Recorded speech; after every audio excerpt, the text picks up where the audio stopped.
എല്ലാവർക്കും എന്നെ soul Kerala distance എഡ്യൂക്കേഷൻ്റെ ക്ലാസ്സിലേക്ക് സ്വാഗതം. അപ്പോൾ നമ്മളിപ്പോൾ +2 ചാപ്റ്റേഴ്സാണ് ഡിസ്കസ് ചെയ്തുകൊണ്ടിരിക്കുന്നത്. ഇപ്പോൾ ഇനി നമ്മൾ ഡിസ്കസ് ചെയ്യാൻ പോകുന്നത് മോഡ്യൂൾ 8 ദ നെക്ലസ് എന്ന ചാപ്റ്ററിൻ്റെ സമ്മറിയാണ്. അപ്പോൾ നമുക്ക് സമ്മറിയിലേക്ക് പോവാം. The necklace is a poignant short story that explores the dangers of bright vanity and the value of honesty. Mathilde Loisel, a beautiful but poor woman, is unhappy with her modest life and longs for wealth and luxury. When her husband secures an invitation to a prestigious party, Matilda borrows a diamond necklace from her wealthy friend, Madame Forrester, to appear elegant. At the event, Matilda is admired by all, but tragedy strikes when she loses the necklace. Fearing disgrace, Matilda and her husband replace it with an identical one worth 36,000 francs, plunging into 10 years of hardship to repay the debt. They dismiss their servant, live in poverty, and work tirelessly. Matilda's beautiful fades and she becomes a tough, worn-out woman. One day, she confesses the truth to Madame Forrester, only to learn that the original necklace was fake, worth no more than 500 francs. The story ends with a powerful irony, highlighting how pride and dishonesty led to unnecessary suffering. Maupassant masterfully critiques social class obsession and conveys a lasting message: be content, be truthful, and appearance can be deceiving. അപ്പോൾ the necklace എന്നുള്ളൊരു module 8 എന്ന് പറഞ്ഞ chapter the necklace എന്നുള്ള സ്റ്റോറിയാണ്. അതിൻ്റെ summary എന്താണെന്ന് വെച്ചാൽ, the necklace എന്ന സ്റ്റോറി ആഡംബരം, അതേപോലെ സത്യസന്ധതയുടെ വില എന്നിവയെക്കുറിച്ചൊക്കെ പറയുന്ന ഒരു ഷോർട്ട് സ്റ്റോറിയാണ്. മറ്റിൽഡ ലോയ്സൺ എന്നൊരു സുന്ദരിയായ യുവതി ദരിദ്രയായ സ്ത്രീയാണ്. അവർ എന്ത് ചെയ്യാണ്, സാധാരണ ജീവിതത്തിൽ സന്തോഷമില്ലാതെ ഒരു സമ്പന്നത ആഗ്രഹിക്കുന്നൊരു സ്ത്രീയാണ്. അങ്ങനെയുള്ളൊരു സ്ത്രീ അവളുടെ ഭർത്താവിനെ ഒരു വലിയ വിരുന്നിലേക്ക് ക്ഷണം ലഭിക്കും. നെറ്റിൽഡ ഒരു ദാരിദ്ര്യം പിടിച്ച അല്ലെങ്കിൽ ദരിദ്ര ഒരു സ്ത്രീ, സമ്പന്നത ആഗ്രഹിക്കുന്ന ഒരു സ്ത്രീയാണ്. അങ്ങനെ ഇരിക്കുമ്പം അവരുടെ ഭർത്താവിന് ഒരു വലിയൊരു വിരുന്നിലേക്ക് ക്ഷണം ലഭിക്കുന്നു. അപ്പോൾ ആ വിരുന്നിൽ നല്ല ഭംഗിയായിട്ട് കാണാൻ വേണ്ടി മറ്റിൽഡ എന്ത് ചെയ്തു, അവളുടെ സമ്പന്ന ഫ്രണ്ട്, അതായത് സുഹൃത്തായ മാഡം ഫോറസ്റ്റിയറിൽ നിന്ന് ഒരു ഡയമണ്ടിൻ്റെ മാല കടം വാങ്ങുന്നു. അപ്പോൾ എന്താണ്, വിരുന്നിൽ അവൾ എല്ലാവരുടെയും ശ്രദ്ധ അവൾ പിടിച്ചു പറ്റുന്നു. കാരണം അത്രയും നല്ലൊരു മാലയാണ്, നല്ല പ്രൈഡ്, നല്ലൊരു അടിപൊളിയായിട്ട് ചെല്ലുന്ന നല്ല സമ്പന്നതയിലൊക്കെയാണെന്ന് ആൾക്കാർ വിചാരിക്കുന്നവരെല്ലാവരും നോക്കുന്നു. പക്ഷേ അറ്റ് ലാസ്റ്റിൽ എന്ത് സംഭവിക്കുന്നു, ആ ഡയമണ്ടിൻ്റെ മാല കളഞ്ഞു പോകുന്നു, നഷ്ടപ്പെടുന്നു. അത് പേടിച്ച് അവളും ഭർത്താവും, അതായത് തിരിച്ചു കൊടുക്കണമല്ലോ, ഈ ഡയമണ്ടിൻ്റെ മാല തിരിച്ചു കൊടുക്കണമല്ലോ. അപ്പോൾ ഈ അപമാനം ഭയന്ന് അവളുടെ ഹസ്ബൻഡും അതേപോലെ ഒരു പുതിയ മാല വാങ്ങി തിരികെ നൽകുകയാണ്. അതിനവർക്ക് വന്നിരിക്കുന്നത് എത്രയാണ്, 36,000 ഫ്രാങ്കാണ് അവർക്ക് ചിലവായിട്ടുള്ളത്. അതിനവർ 10 വർഷം കഷ്ടപ്പെട്ട് അതിൻ്റെ കടം അടക്കേണ്ടി വന്നു എന്ന് പറയുന്നത് ആ സ്റ്റോറിയിൽ. അതായത് വളരെ കഷ്ടപ്പെട്ടിട്ടാണ് അവരത് 10 വർഷം അവർ ജോലി ചെയ്തിട്ടാണ് ഈ 36,000 ഫ്രാങ്കിൻ്റെ മാല വാങ്ങിയത്. തിരിച്ചവർ അതിൻ്റെ കടം വീട്ടുന്നത്. അങ്ങനെ അവർ ജോലി ചെയ്യുന്ന അവിടെ വളരെ ദാരിദ്ര്യത്തിൽ ജീവിച്ച് കഷ്ടപ്പെട്ട് പരിശ്രമിച്ചിട്ടാണ് അവർ അതിൻ്റെ കടം വീട്ടുന്നത്. അങ്ങനെ കാലം പോയിക്കൊണ്ടിരിക്കെ ഈ മറ്റിൽഡയുടെ സൗന്ദര്യം കുറയുന്നു. അവൾ ക്ഷീണിച്ച സ്ത്രീയായി മാറുന്നു. കാരണം കഷ്ടപ്പെടുകയാണ്, ഇതൊന്ന് അടച്ചു തീർത്തണ്ടേ അതിന് വേണ്ടിയിട്ട്. അങ്ങനെ ഒരു ദിവസം അവൾ അവളുടെ ഫ്രണ്ടിനോട് ഈ സത്യം മാഡം ഫോറസ്റ്റിയോട് തുറന്ന് പറയണം, അന്ന് ഞങ്ങളെ കയ്യിൽ നിന്ന് നിങ്ങളുടെ മാല പോയി, പിന്നെ ഞാൻ വേറൊരു മാല വാങ്ങിയിട്ടാണ് തന്നത് ആണെന്നൊക്കെ പറയണം. പക്ഷെ അപ്പോഴാണ് മറ്റിൽഡ ഒരു കാര്യം അറിയുന്നത്. എന്താണ്, അവൾ, അതായത് മാഡം ഫോറസ്റ്റിയർ ഇവർക്ക് തന്നിരുന്ന മാല എന്ന് പറയുന്നത് ജസ്റ്റ് അത് എന്താ പറയുക, ഒറിജിനൽ അല്ലായിരുന്നു, ഡ്യൂപ്ലിക്കേറ്റ് ആയിരുന്നു. അതിൻ്റെ വില ജസ്റ്റ് 500 ഫ്രാങ്ക് മാത്രമായിരുന്നു എന്നുള്ളത്. അപ്പോൾ നോക്കൂ, അവരെത്ര കഷ്ടപ്പെട്ടു. അവർക്ക് ആ സത്യം അറിയില്ലായിരുന്നു, അവരത് ഒറിജിനലാന്ന് വിചാരിച്ചു, അതിനുവേണ്ടി കഷ്ടപ്പെട്ടു. അപ്പോൾ തന്നെ അത് തുറന്ന് പറയാച്ച അതിനൊരു എന്തെങ്കിലും നീക്കുപോക്ക് ഉണ്ടാവായിരുന്നു. അത് അവർ ചെയ്തില്ല, അവരതിനു വേണ്ടി കഷ്ടപ്പെട്ട് തിരിച്ചു കൊടുത്തു. പക്ഷേ ലാസ്റ്റ് ഈ കഥ എന്ന് പറയുന്ന ഒരു ശക്തമായ ഒരു പരിഹാസത്തോടെയാണ് ഈ കഥ അവസാനിക്കുന്നത്. അഹങ്കാരവും അസത്യവും എന്തിലേക്ക് പോകുന്നു, അനാവശ്യമായ കഷ്ടപ്പാടിലേക്ക് നമ്മളെ മനുഷ്യരെ നയിക്കുന്നു എന്നാണ് ഈ സ്റ്റോറി പറയുന്നത്. നമ്മുടെ ഉള്ള ജീവിതത്തിൽ നമ്മൾ സാറ്റിസ്ഫൈഡ് ആവുക, ഹോണസ്റ്റിയിൽ ജീവിക്കുക എന്നത് മാത്രമാണ് ഈ കഥ നമുക്ക് നൽകുന്ന എന്താ പറയുക ഉപദേശം, അല്ലെങ്കിൽ അതിൻ്റെ പാഠം. ഈ കഥ നമുക്ക് നൽകുന്ന പാഠം എന്താണ്? ഹോണസ്റ്റി, അതേപോലെ തന്നെ നമ്മുടെ ലൈഫിൽ നമ്മൾ സാറ്റിസ്ഫൈഡ് ആവുക എന്നുള്ള കാര്യങ്ങൾ മാത്രമാണ് കേട്ടോ. അപ്പോൾ ഇതാണ് നമ്മുടെ സ്റ്റോറിയുടെ സമ്മറി എന്ന് പറയുന്നത്. അപ്പോൾ ഇത് ആരുടെ കഥയാണ്? മിത്തിൽഡെ ലോയ്സൽ എന്ന് പറഞ്ഞ സ്ത്രീയുടെ കഥയാണ്. ഇനി നമുക്കതിൻ്റെ ക്വസ്റ്റ്യൻ ആൻസേഴ്സ് ഒന്ന് നോക്കാം. First question, what is the turning point of the story? ഈ സ്റ്റോറിയുടെ ടേണിംഗ് പോയിന്റ് എന്താണെന്നാണ് ചോദ്യം. Answer: The pivotal moment in the necklace occurs when Matilda loses the diamond necklace she borrowed from Madame Forrester. This single event serves as the catalyst that completely transforms her life,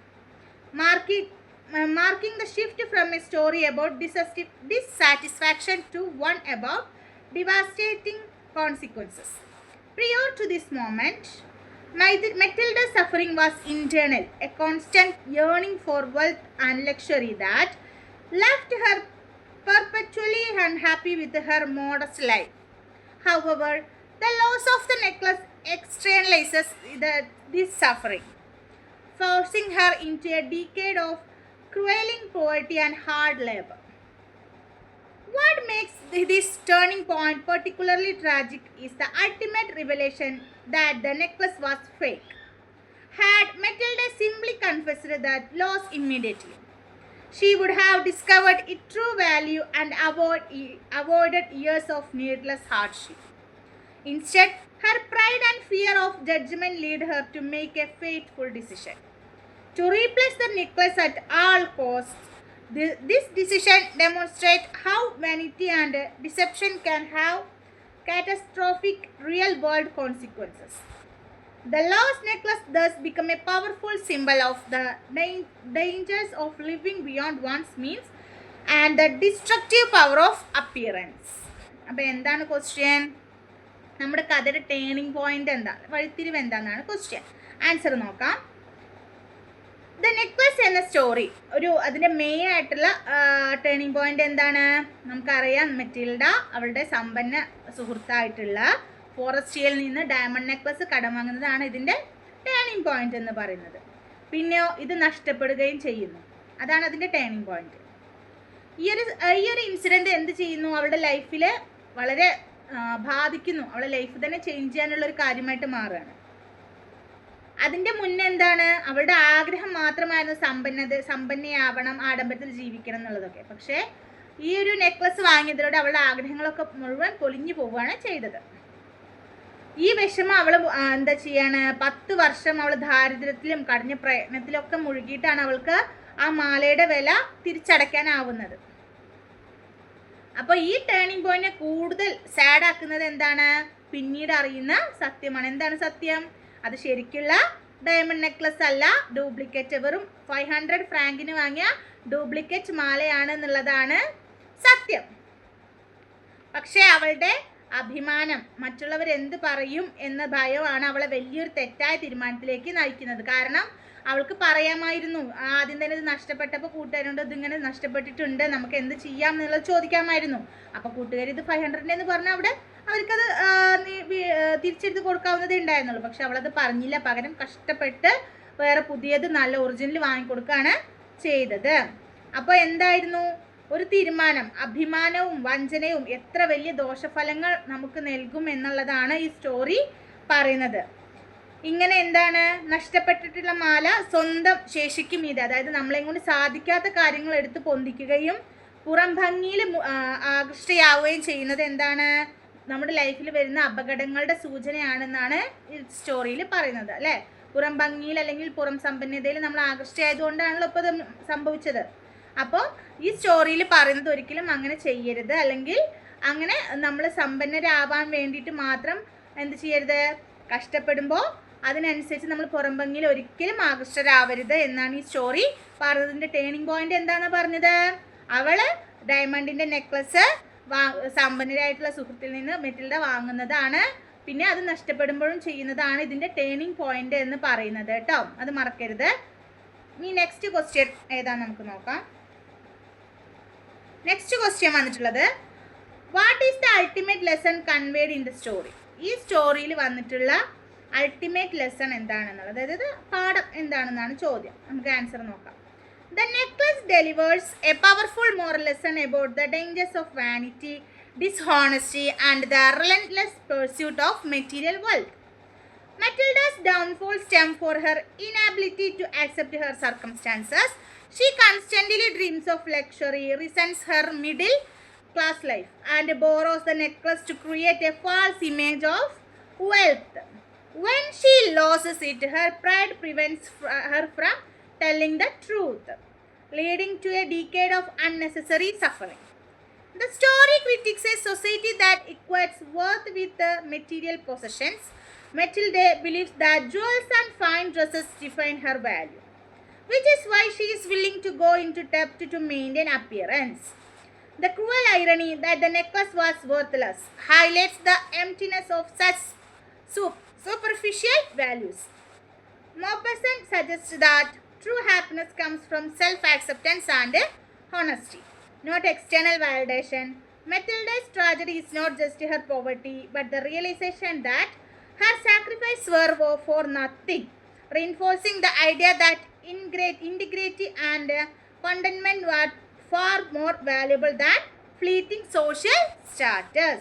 എന്താണ് കഥ നൽകുന്ന lesson? എന്താ ultimate lesson എന്താണ്? The necklace എന്ന കഥ സത്യസന്ധതയില്ലായ്മ, നമ്മുടെ സമ്പത്തിനോടുള്ള അമിതമായ ആഗ്രഹം എന്നിവയുടെ അപകടങ്ങളെക്കുറിച്ചിട്ടുള്ള ശക്തമായൊരു ലെസണാണ് നമുക്ക് തരുന്നത്. മെറ്റിൽഡയുടെ വീഴ്ച അവളുടെ സാഹചര്യങ്ങൾ അംഗീകരിക്കാത്തത് കൊണ്ടാണ്. അവൾ സമ്പന്നയാവണമെന്ന് വിചാരിക്കുന്നത് കൊണ്ടാണ്. അവൾ എപ്പോഴും ആഡംബര ജീവിതം സ്വപ്നം കാണുകയും തൻ്റെ ജീവിതത്തെ എപ്പോഴും എന്താ പറയുക, ഒരു സങ്കടത്തോടെ ഓർക്കുകയും ചെയ്യുന്ന ഒരാളാണ്. അവൾ സമ്പന്നയായി തോന്നാൻ എന്ത് ചെയ്യുന്നു? ആ ഡയമണ്ടിൻ്റെ മാല കടം വാങ്ങുന്നു. അത് നഷ്ടപ്പെടുമ്പോഴോ സത്യം പറയാൻ അവളുടെ അഭിമാനം സമ്മതിക്കുന്നുമില്ല. ഇതിൻ്റെ ഫലമായി അവൾക്ക് 10 വർഷം അനാവശ്യമായി കഷ്ടപ്പെടേണ്ടി വന്നു. ഈ കഥ എന്ത് പറയുന്നു? സമ്പത്തും വസ്തുക്കളും മനുഷ്യൻ്റെ മൂല്യം നിർണ്ണയിക്കുന്ന ഒരു സമൂഹത്തെ വിമർശിച്ചുകൊണ്ടുള്ള സ്റ്റോറിയാണ്. മെറ്റിൽഡ ആഭരണങ്ങളും ഭംഗിയുള്ള വസ്ത്രങ്ങളും തന്നെയാണ് തൻ്റെ മൂല്യമെന്ന്, അതായത് സമ്പന്നതയാണ് തൻ്റെ മൂല്യമെന്നാണ് മെറ്റിൽഡ വിശ്വസിച്ചിരുന്നത്. ആഭരണങ്ങൾക്കൊക്കെയാണ് മൂല്യം കൂടുതൽ കൊടുത്തിരുന്നത് ജീവിതത്തിൽ. അതുകൊണ്ടാണ് അവൾ പുറം ഭംഗി നിലനിർത്താൻ കടത്തിൽപ്പെടാൻ തയ്യാറാകുന്നത്. ഈ ഡയമണ്ടിൻ്റെ മാല വ്യാജമാണെന്ന സത്യത്തിലെ പരിഹാസം ഇത്തരം പുറമേയുള്ള, അതായത് പുറം ഭംഗി കണ്ടിട്ട് ആകൃഷ്ടരാകുന്ന ആൾക്കാരെ പരിഹസിക്കുകയാണ് ചെയ്യുന്നത് കേട്ടോ. യഥാർത്ഥ സന്തോഷം എവിടെയാണെന്ന് പറയുന്നത്? ആത്മസ്വീകരണത്തിലും സത്യസന്ധതയിലുമാണെന്നാണ്. യഥാർത്ഥ സന്തോഷം അതിലാണെന്നാണ് റൈറ്റർ പറയുന്നത്. പുറം ലോകത്തിൻ്റെ അംഗീകാരത്തിലല്ലെന്ന് മൊപ്പസാന്റ് സൂചിപ്പിക്കുന്നു. മെറ്റിൽഡയുടെ ദുരിതം ദാരിദ്ര്യം മാത്രമായിരുന്നില്ല, തൻ്റെ ത്യാഗങ്ങളെല്ലാം വെറുതെ ആയിരുന്നു എന്ന് അതായത് 10 വർഷം കഷ്ടപ്പെടുത്ത് വെറുതെ ആയിരുന്നുള്ള തിരിച്ചറിവാണ്. ഇത് സത്യനിഷ്ഠയും സംതൃപ്തിയും താൽക്കാലികമായ സാമൂഹിക പദവികൾ വളരെ വിലമതിക്കുന്നതാണെന്നാണ് ഈ കഥ നമ്മളോട് പറയുന്നത്. അങ്ങനെ 2 ക്വസ്റ്റ്യൻസേഴ്സാണ് നമ്മളിപ്പോൾ പറഞ്ഞിട്ടുള്ളത്. ഒന്ന് ലെസൺ എന്താണ് അൾട്ടിമേറ്റ് ലെസണും പിന്നെ ടേണിംഗ് പോയിന്റും. പിന്നെ നമ്മൾ കഥയുടെ സമ്മറി മനസ്സിലായിട്ടുണ്ടാവും വിചാരിക്കുന്നു. നല്ലോണം വായിക്കുക, മനസ്സിലാക്കുക, ക്ലാസ് കേൾക്കുക. അപ്പോൾ താങ്ക് യു. അടുത്ത ക്ലാസ്സിൽ കാണാം.